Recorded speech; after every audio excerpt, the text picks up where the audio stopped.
नमस्कार प्रेक्षकांनो, मालिकेच्या आजच्या भागामध्ये आपल्याला पाहायला मिळणार आहे की शिर्केंचा आता वाढत चाललेला आहे. शिर्केंनी फोन करून इकडे शौर्याला घरी बोलवलंय, कारण अर्पिताला भेटायला ये.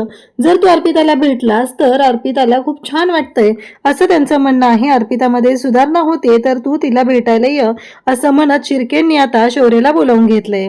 आता शौर्य हा अर्पिता बरोबर बोलत असतो, पण त्या क्षणी शौर्याला अर्पिता मिठी मारते. पण इकडे ऊर्जा बाहेर गेलेली आहे. ऊर्जाला टेन्शन आलेलं आहे. ऊर्जाला वाईट वाटतंय की शौर्याच्या डोक्यात माझ्याबद्दल काहीच येत नाहीये का, त्याला माझ्याबद्दल काहीच वाटत नाही का, काय करत असेल तो. पण इकडे शौर्याला जेव्हा अर्पिताने मिठी मारलेली असते, ती म्हणत असते की मला आता खरंच विश्वास बसायला लागलाय, तू माझ्यासोबत आहे याची खात्री पटायला लागलेली आहे. तेव्हा मात्र शौर्याच्या डोक्यात एकच विचार असतो, तो म्हणजे अर्पिताबद्दल.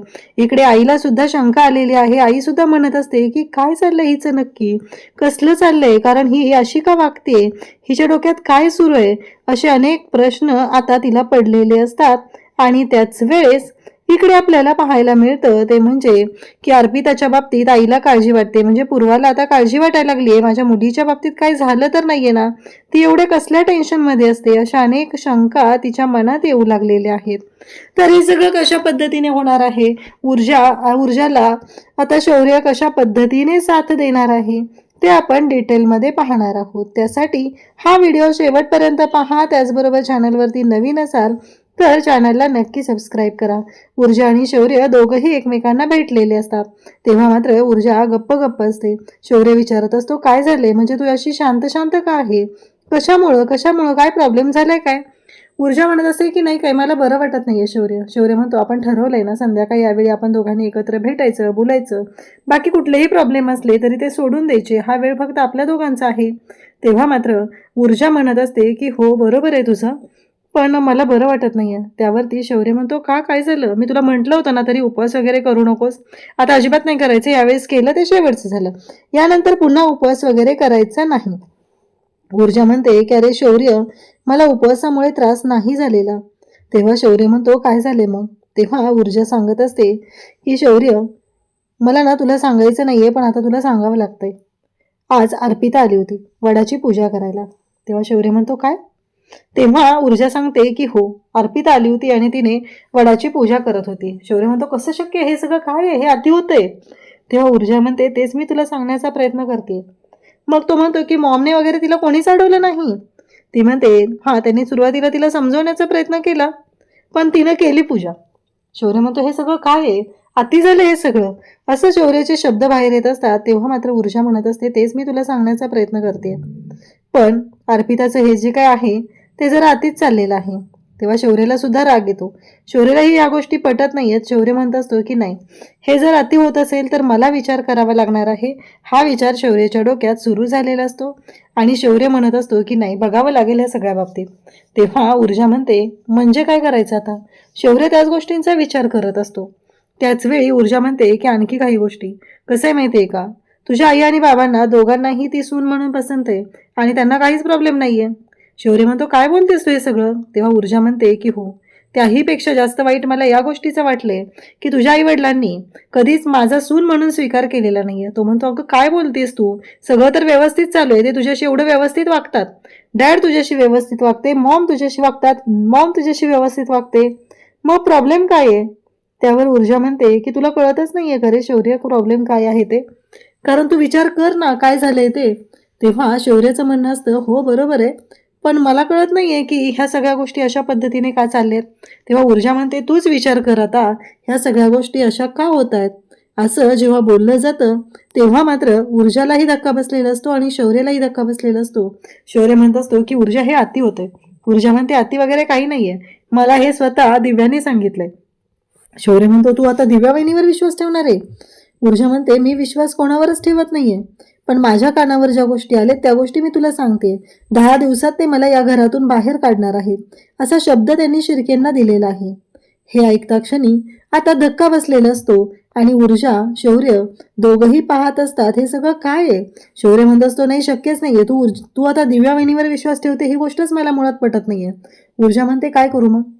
नाही तू विचार कर, कारण ते आता माझ्याशी जे वागतायत ते तोंड देखलं आहे, कारण त्यांच्या मनात वेगळंच कोणीतरी आहे, त्यांना अर्पिताला सून करून घ्यायचे. तेव्हा शौर्य म्हणतो, पण तेव्हा ऊर्जा म्हणते की मला 10 दिवसात ते घराच्या बाहेर काढणार आहेत, तेव्हा तू काय करशील? तेव्हा शौर्य म्हणतो, ते लाख काढतील ग बाहेर, पण मी नाही ना, मी आहे ना तुझ्यासोबत, मी का तुला घराच्या बाहेर जाऊ देईल? तुझी साथ मी कधीच सोडणार नाही. कारण शौर्य आणि ऊर्जा हे दोघं एकत्र आहेत, त्यांना कोणीच वेगळं करू शकत नाही, असं शौर्य ठणकावून इकडे ऊर्जाला सांगत असतो. ऊर्जा म्हणत असते, पण शौर्य हे सगळं, तेव्हा तो म्हणतो की तू दिव्या वहिनीवर विश्वास नको ठेवू, हे सगळं खोटं आहे, हे खरं असूच शकत नाही. ऊर्जाला मात्र काळजी वाटत असते, ऊर्जा रडत असते. ती म्हणते की शौर्य, आपल्या दोघांना कोणीच वेगळं नाही केलं पाहिजे रे, मला तुझ्यापासून वेगळं नाही व्हायचं. असं म्हणत ऊर्जाने आता या सगळ्या गोष्टी आता बोलायला सुरुवात केलेली असते. आणि त्याच वेळेस शौर्य तिचा हात हातात घेतो आणि तिला सांगतो, काळजी करू नकोस, काही झालं तरी मी तुझ्यासोबत आहे, मी तुझी साथ कधीच सोडणार नाही. आणि 7 जन्म काय, म्हणजे हा जर माझा पहिला जन्म असेल तर 7 जन्म काय, पुढची 70 जन्म, पुढचे 700 जन्म तू मला हवी आहेस, असं इकडे तो तिला सांगत असतो. तेव्हा मात्र ऊर्जा आता तिला बरं वाटतं. शौर्याने तिचा हात हातात घेतलेला असतो आणि शौर्य तिला म्हणत असतो की हे सगळं असं झालेलं आहे आणि म्हणून तुला टेन्शन येतंय. हे बघ ऊर्जा, काही झालं तरीही मी तुझी साथ कधीच सोडणार नाही, एवढं मात्र आता त्याने स्पष्ट केलेलं असतं आणि ऊर्जाला कुठेतरी समाधान वाटलेलं असतं. शौर्य ऊर्जाच्या गालांवरती हात ठेवतो आणि तिला जवळ घेतो आणि तिच्याशी प्रेमाने बोलत असतो. तिला सांगत असतो, काळजी करू नको, सगळ्या गोष्टी व्यवस्थित होणार आहेत, असा शब्द तिला तो वारंवार देत आहे. इकडे शौर्य आता सगळ्यांच्या समोर तिथं बोलत असतो. ऊर्जाला म्हणतो की आज तू उपवास केला, माझं तुझं भांडण असताना तू उपवास केला, मग भांडण असताना मिठीत घेऊ शकतो ना, असं म्हणत तो तिला मिठी मारत असतो. तेव्हा ऊर्जा म्हणत असते, शौर्य, असं म्हणत ती तिथून बाजूला पळून जाते. आणि दुसऱ्या दिवशी सकाळी आपल्याला पाहायला मिळतं ते म्हणजे पद्मा रडतच आलेली असते. काकू काकू म्हणून ती रडत आलेली आहे. तेव्हा पूर्वा म्हणते, अगं काय झालं, बस जरा, ती खूप घाबरलेली आहे. तर पद्माच्या तोंडून शब्दच बाहेर पडत नसतात, ते आले होते घरी, ते आले होते, एवढंच ती बोलत असते. तेव्हा मात्र पूर्वा म्हणते, अगं काय झालंय, शांतपणे मला सगळ्या गोष्टी सांग एकदा, काय प्रॉब्लेम झालाय, असं तिला पूर्वा विचारत असते. तेव्हा ती म्हणत असते की त्या आल्या होत्या. तेव्हा इकडे पूर्वा म्हणते, कोण आलं होतं, तू कोणाबद्दल बोलतेस, काय झाले मला सांग बरं नीट. मग आता पद्मा बोलायला सुरुवात करते. ती म्हणते की त्या विक्रांत शिर्केची आई आली होती. पूर्वा विचारते, काय? तेव्हा ती सांगते की हो, शगुनाचं सामान घेऊन ती आली होती. आता मात्र धक्का बसलेला असतो. त्याचबरोबर इकडे आता शौर्य दुसऱ्या दिवशी सकाळी उठलेला असतो, छान तयार झालेला असतो. ऊर्जा सुद्धा कोर्टात जाण्यासाठी तयार झालेली असते. शौर्य म्हणतो की आज मला ना खूप फ्रेश वाटतंय. तेव्हा ऊर्जा म्हणते की मलाही, असं ऊर्जा त्याला सांगत असते. दोघंही छान असतात, खुश असतो शौर्य. आणि ऊर्जाला तेवढ्यातच मानेंचा फोन येतो. इन्स्पेक्टर मानेंबरोबर ऊर्जा बोलत असते. तेव्हा ती म्हणते की हो, मी आज तुम्हाला भेटायला येणारच होते, त्या केसच्या संदर्भात आपल्याला डिटेल डिस्कशन करायचं आहे. आता तिथेच शौर्य असतो. शौर्य हे सगळं बोलणं ऐकत असतो. ऊर्जा म्हणते की हो, विक्रांत शिर्के आणि पद्माच्या लग्नाबद्दल तुम्हाला कळलंच असेल. हो, त्याचबद्दल मी प्रेस कॉन्फरन्स घेणार आहे आणि त्या प्रेस कॉन्फरन्समध्ये आपल्याला विक्रांत शिर्के, त्याचबरोबर दिग्विजय शिर्के आणि हर्षवर्धन जहागीरदार यांचा भांडाफोड करायचा आहे, असं इकडे ऊर्जा सांगत असते.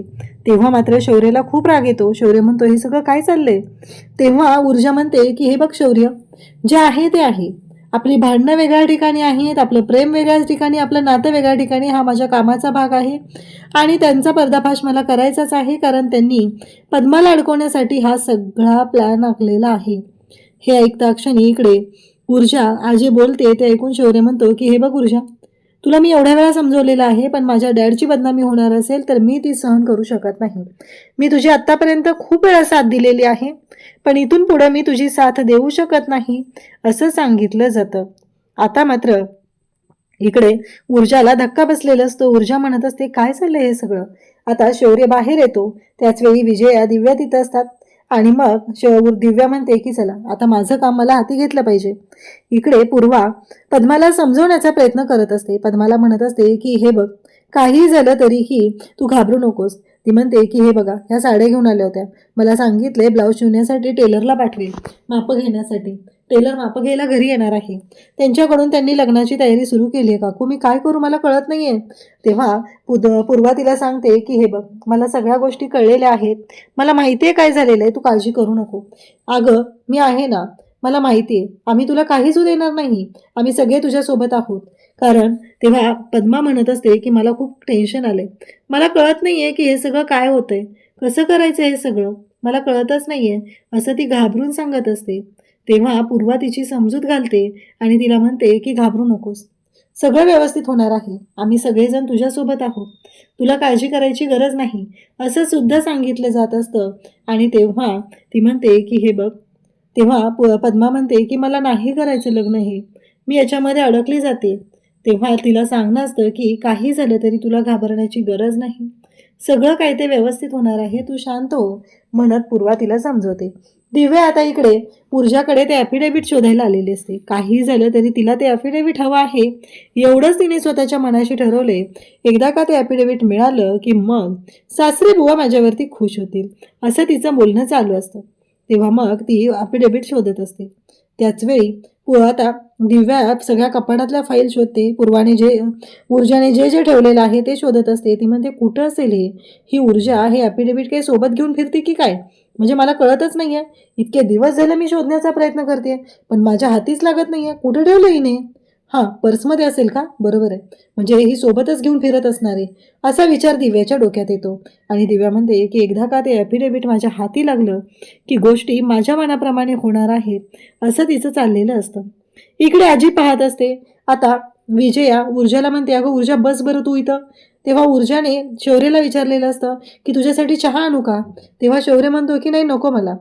मग इकडे शौर्य नको म्हटल्याबरोबर ऊर्जा म्हणते की का. तेव्हा विजया म्हणते अरे चहा घेतल्याशिवाय तुझ्या दिवसाची सुरुवात होत नाही ना, मग आज का तुला चहा नकोय. तेव्हा तो म्हणतो की नाही नकोय मला आज. मग चल ऊर्जा तूही बसून घे, अजिबात खाल्ल्याशिवाय उठायचं नाही, कारण तुमच्या मुलांचं लक्ष नसतंय आजकाल, तुमचं जे काय चाललेलं आहे ना ते मला कळतंय, कारण तुम्ही मुलं दुर्लक्ष करत आहात, खाण्याकडे तुमचं लक्ष नाहीये, असं सगळं सांगितलं जात असतं. आणि त्याच वेळी ती म्हणते की ते बस, आजीला सुद्धा विश्वास बसत नाहीये, आज या विजयाला झालंय काय, ही एवढी चांगली का वागायला लागली ऊर्जाबरोबर, असे प्रश्न पडलेले असतात. आणि तेव्हा मात्र इकडे आजी तिच्याकडे पाहतच राहते. तेव्हा ऊर्जा पाहते, ऊर्जा पण म्हणते की नाही नक्कीच काहीतरी वेगळा गोंधळ दिसतोय, हे ऊर्जाच्या पण लक्षात आलेलं असतं. ऊर्जा म्हणते की नाही मला विचार करावा लागणार आहे, कारण ही इकडे शौर्याची आई माझ्याशी कधीच चांगलं वागत नाही, पण आज का तो एवढं चांगलं वागत आहे, हा एकच प्रश्न पडलेला असतो. तेव्हा मात्र शौर्य आता निघालेला असतो. शौर्य म्हणतो की मला जायचंय. आजी म्हणते काय झालं रे, म्हणजे काय प्रॉब्लेम आहे का, असं आजी विचारत असते. तेव्हा मात्र शौर्य म्हणत असतो की नाही मला जावं लागणार आहे, असं तो सांगतो. त्यावरती एकच म्हणणं असतं की का काय झालंय. लगेचच ते म्हणते की मला एका ठिकाणी जायचंय. आजीचं एकच म्हणणं आहे की का रे असं करतोयस, म्हणजे तुला जायचं आहे हे माहिती आहे मला, मग तू ऊर्जाला सोबत घेऊन जा. तो म्हणतो की नाही मला एका ठिकाणी थांबावं लागणार आहे. मग आजी म्हणते की कुठे, एका ठिकाणी कुठे थांबायचंय तुला, आता काय तुझ्या डोक्यात सुरू आहे, असं आजी त्याला विचारते. तेव्हा तो सांगतो की मला अर्पिताला भेटायला जायचंय, शिर्केंचा फोन आलेला. ऊर्जाला तर धक्काच बसतो, म्हणजे याला शिर्केंचा फोन आला होता, ही गोष्ट याने मला सांगितलीच नाहीये, हा माझ्याशी का बोलला नाहीये त्या विषयावरती, हे ऊर्जाच्या डोक्यात येतं. तेव्हा विजया म्हणते ऊर्जा तुला काही प्रॉब्लेम नसेलच ना ग, म्हणजे तो शिर्केंकडे जाणार आहे त्याच्यावरून. तेव्हा ऊर्जा म्हणते नाही ना, का असेल प्रॉब्लेम मला काय, असं ऊर्जा बोलते. तेव्हा हर्षवर्धन तिथं आलेला असतो, सगळेजण ब्रेकफास्टसाठी आहेत. मग आजी म्हणते की काय झालंय. तेव्हा शौर्य म्हणतो की मला निघायचंय आणि शौर्य निघून जातो. हर्षवर्धन म्हणतोय की माझी कॉफी. लगेचच आता विजया सांगते की जा दिव्या घेऊन ये कॉफी. ऊर्जा उठत असते तर ऊर्जाला काही ती उठू देत नाहीये. आणि मग आजी विचार करत असतात. आजी म्हणत असतात की नाही, जे काही घडलेलं आहे ते खूप विचित्र असं आहे. ऊर्जा तुझ्यात आणि शौर्यामध्ये सगळं ठीक आहे ना. तेव्हा ऊर्जा म्हणते की हो. तेव्हा आजींच्या लक्षात येतं. आजी म्हणतात की कळलंय मला, काहीही ठीक नाही, असं आजी तिला बोलत असतात. तेव्हा मात्र ऊर्जा म्हणते की काय करायचंय. आजी म्हणतात की जे काय आहे ते सामोपचाराने मिटवा. अजिबात दोघांमध्ये आता ऊर्जा मात्र विचार करायला लागते. ऊर्जा म्हणते मला का सांगितलं नाहीये शौर्यने, तो माझ्याशी असं का वागला, हा विचार तिच्या डोक्यात सुरू झालेला असतो. उद्याच्या भागात आपल्याला पाहायला मिळतं की पूर्वाने ऊर्जाला फोन केलेला असतो, पद्माच्या बाबतीत जे झालेलं आहे, शगुन आणलेलं आहे हे सांगण्यासाठी.